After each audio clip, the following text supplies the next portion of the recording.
my YouTube friend. The video that you're about to watch is a mini class that I just taught live on my Facebook page.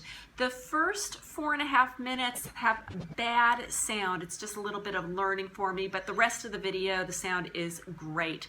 This class is on how to make friends at midlife. It's a really common question that I'm always asked, and I think that if you follow these 3 tips, you're going to find that you actually start attracting really quality people into your life. Enjoy the mini class. Hi, we be live. Welcome, welcome. It's Sue here. I'm so excited to talk with you right now. It's about 9 o'clock in the morning in Sydney and Manly Beach, and we are going into autumn. Or we're in autumn, I don't know, but it feels like it's a summer's day. It's so beautiful. So I'm really excited. It's a Friday. I'm really happy to be talking with you and being live.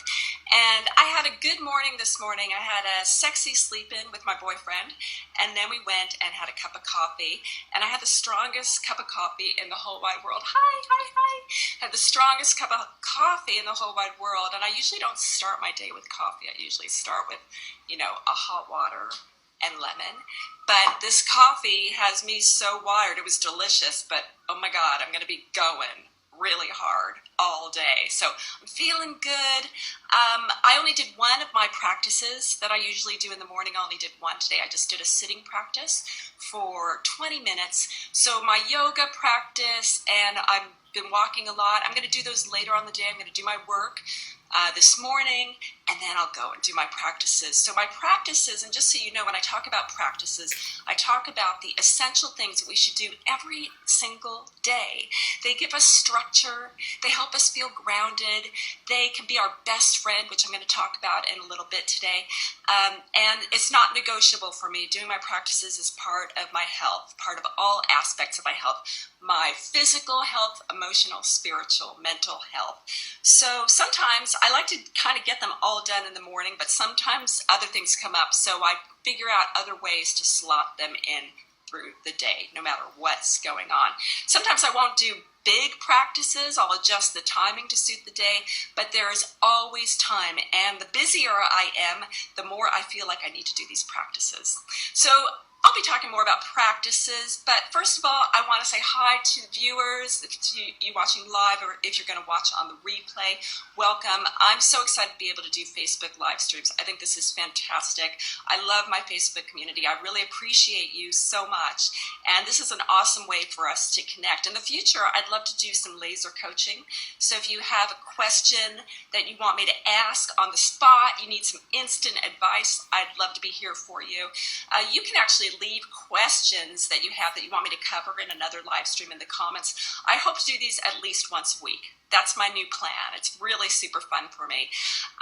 If you like the broadcast, please give me a thumbs up or an emoji like a love or a ha-ha. If I say something funny, please feel free to share the broadcast with your friends and your followers so we can get this message that right now is actually the gateway to an awesome time in our lives, to really change the perceptions and the ideas that people have about life at midlife. Let's change it. I'm so sick of the old. I'm ready for new ideas and new thoughts on it, and it's really up to us to change perceptions so that for the women that are coming up under us, they don't have to deal with the same kind of stuff that we've had to deal with.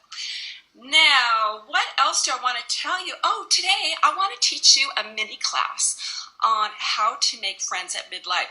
This is a weird one because it's been in the ether for me. I've gotten emails about it. I've had conversations about it. I've been thinking a lot about the concept of friendships at midlife. And please feel free to leave a comment or say something to me right now.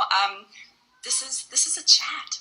Right? So if you have a question about something that I'm saying, or if you can relate to something that I'm saying, just, give me a right on, Sue, or give me a Sue, I don't understand what you're talking about. Whatever, please feel free to participate. So what's the deal with making friends at midlife? Why do we even feel the need to think about this subject? I've spoken about this before, and it's really a popular topic, and I think this is what happens. I think at midlife we go through a lot of transitions, right? We go through the obvious one. We go through perimenopause, menopause, where we start really thinking about our health and maybe changing habits or asking the big questions like, when we go through perimenopause or menopause, we kind of get to this point where it's like, okay, I'm at this point in my life. What's working? What's not working? We have all these transitions. I was saying that if you're going through empty nest, you might find that the parents of your kids' friends who you used to be friends with, everyone kind of goes their own separate ways, so friendships can change in that way. So there's a lot of ways that friendships kind of change. Here's my other theory about why friendships really change at midlife, and I think it's because if you are on this Facebook page, if you follow what I do, your standards are higher. They're higher. You're asking the big questions like, how can I feel great right now? Or what can I do to live the life that I've been dreaming about living and have maybe put on hold? Or how can I feel really super healthy? You've raised the bar, right? Hi viewers, thanks for hanging with me. Thanks for coming back after we lost connection. So you've raised the bar, but you might find that the people around you, they haven't raised the bar, right? So it's a combination of the natural transitions that are really apt to happen at this time, plus the fact that if you are going on to another level, you're thinking about life in a different way. Here's the weird thing too. I know people that write to me and they say, I want to do the gray hair thing, but my girlfriends are so against it, they actually get mad at me. So even stupid things like gray hair can really challenge our friendships right now. So what can we do about this? Well, I want to give you 3 ways to make new friends at midlife. And what I want to emphasize here is, that old Girl Scout quote of, "Hi Leslie, oh, midnight in Ireland, you are a rock star. Thank you for staying up with me." And I'm glad it's turning into springtime, I think, in Ireland right now. Thanks, Leslie. Nice to talk to you.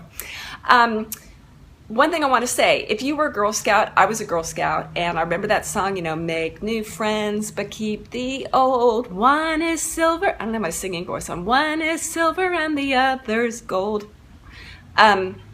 This doesn't mean to drop your old friends. It just means that to find new friends that kind of are up at the standards, the new directions that you're going, and that way you can enjoy your old friends. You don't have to worry about them.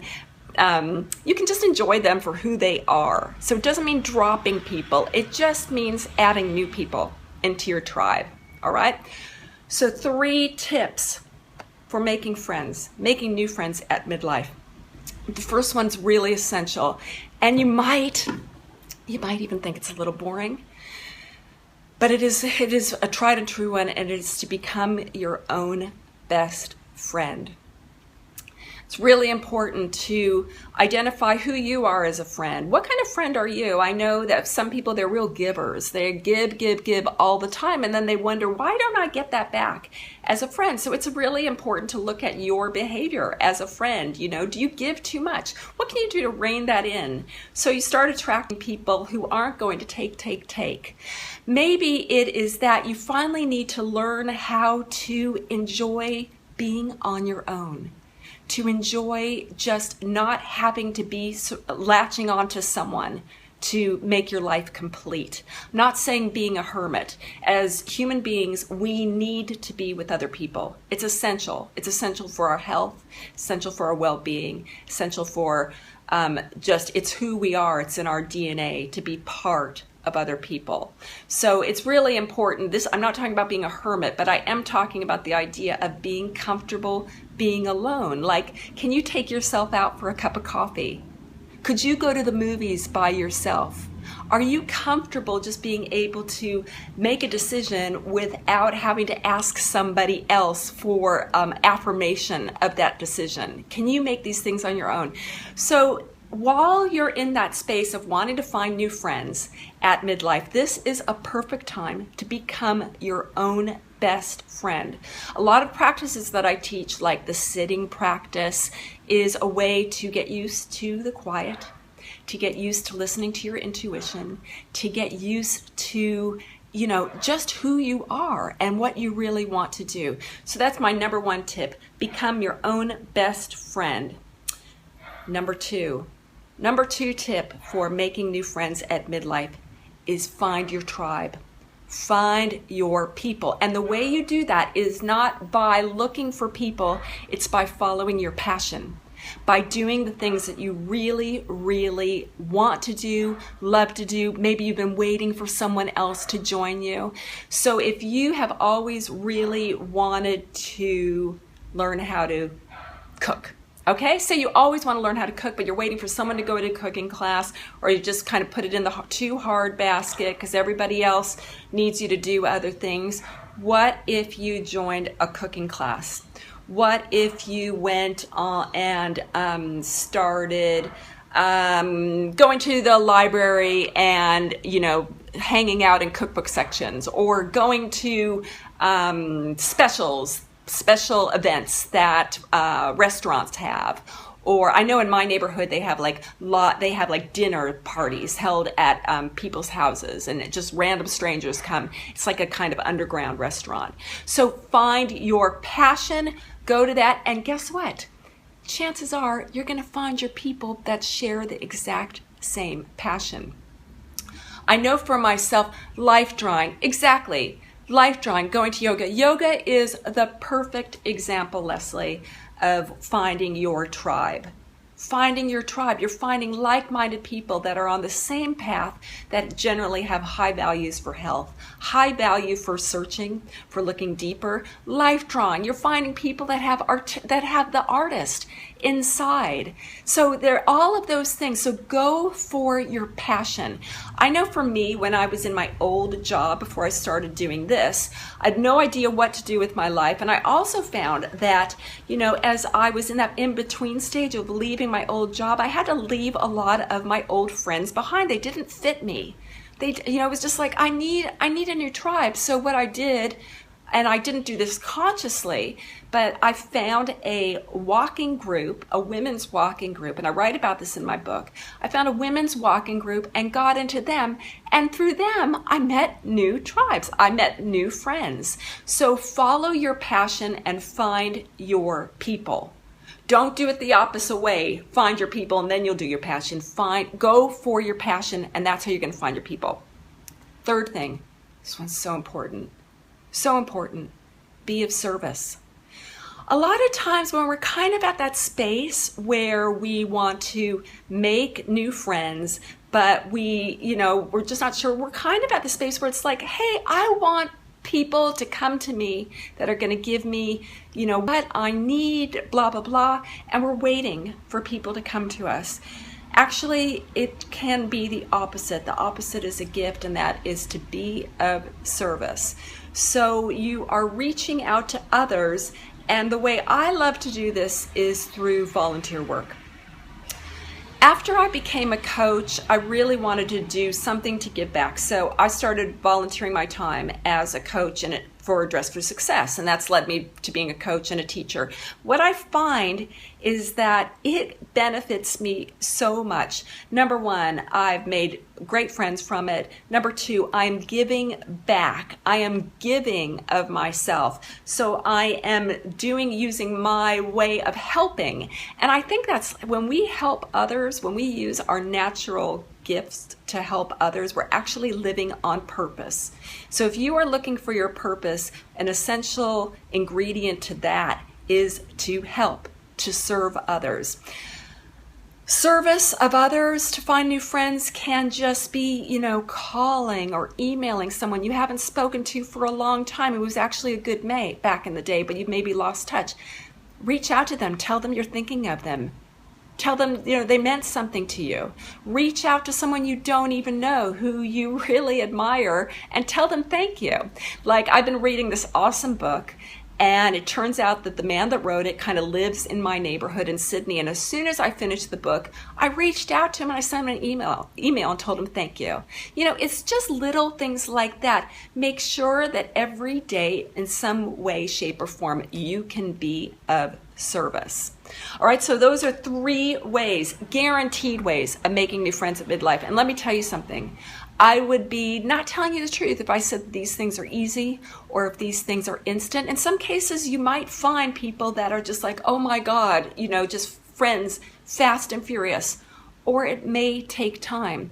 But this is a way to start bringing new people into your life. It's also time of self-inquiry to ask yourself, okay, what do I bring to the table as a friend? How can I bring a more quality friendship to the relationships that I have? And most of all, how can I live to my potential as a human being? How can I actually become a better person? How can I be better? That's what it's all about. How can I grow and be who I'm meant to be in this world? And all of these three things, whether it is becoming your own best friend or whether it is finding your tribe and via going for your purpose, and also, being of service, all of those are going to tick those boxes. So I've got a homework assignment for you, all right? If you're really serious about making new friends today, okay, Leslie, not for you because it's late at night in Ireland, but I want you to think about it, or if you are still awake, you can do this. I want you to make 2 efforts of reaching out to someone, whether you know them or whether you haven't spoken to them in a while, or whether they're just a friend, and I want you to either text them, email them, call them, send them an old snail mail letter, whatever, and just briefly tell them that they rock. Tell them that, you've been thinking of them and they're wonderful. Do something to make someone else's day. Don't tell them that, I'm feeling lonely and I'm needing friends right now.